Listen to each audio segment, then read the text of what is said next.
Hello, this is Iron Bill back again with another video. Today we'll be looking at the mission Conjure seasonal activity. This is this week's week 3 or week 2, I guess it is, mission. And this is going to be with the witches. Now, if you were a longtime player of D2, then you recognize these witches from the Strikes playlist. And so what we have to do, of course, is kill both witches. They are time gated, or damage gated, I should say. So what you'll notice is that you have two witches. You have one that casts void attacks and one that casts solar attacks. That was the solar. And in a moment, you'll see the void attack. Now, these are easily avoided. Just get behind cover when the solar happens. And of course, just get off of the void when it happens. Every now and then they'll shield up, and you'll have to dispel the shield by stepping on those zones.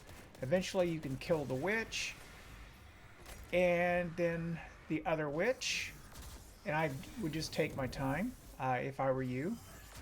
This is, by the way, the weapon I'm using is Randy's throwing knife with kinetic tremors, which by the way works very well here. Again, you'll go to the second phase where you'll have to deliver these crystals that you get from killing these particular enemies.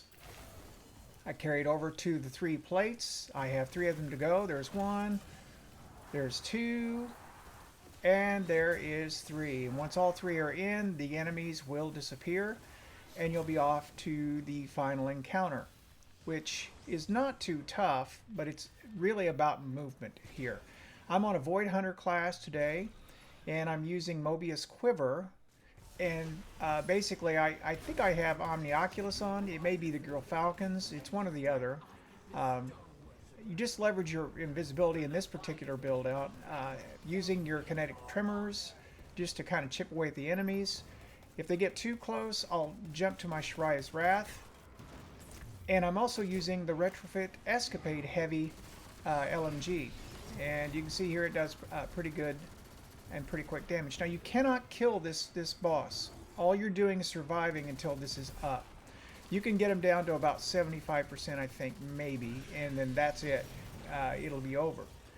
So basically avoid the attacks. The most dangerous thing he throws at you is that solar trail that actually has an area of attack that you have to get out of, but the things that he throws at you are not tough. You just have to avoid those trails. The enemies themselves that do advance on you, the knights and the thrall, are easily dealt with or avoided altogether.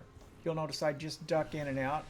I jump to my Shariahs there just to generate an orb, I believe, which I'll use here again in a second. There it is. And I'll just use the orb to do some big damage there. And by the way, this season's elemental orbs are really a nice benefit. And I'm also using Monochromatic Maestro on my artifact, and if I stay in Void and everything that I'm doing here on my energy and my heavy, it really does do me a service in terms of survivability, damage resistance, just everything. So very, very solid stuff. And that's basically it. This is pretty straightforward to do. I've done it on all 3 characters and 3 different builds, and I wouldn't rate this as difficult at all as a solo. So if you haven't done this yet, I would encourage you to go right ahead and dive right in. This week's content does not take long to get through. I think I spent maybe a max of 40 minutes on all of it. And that is per character. And faster, younger players could probably do it even quicker. That said, this is Iron Bill thanking you for watching, and I'm signing out.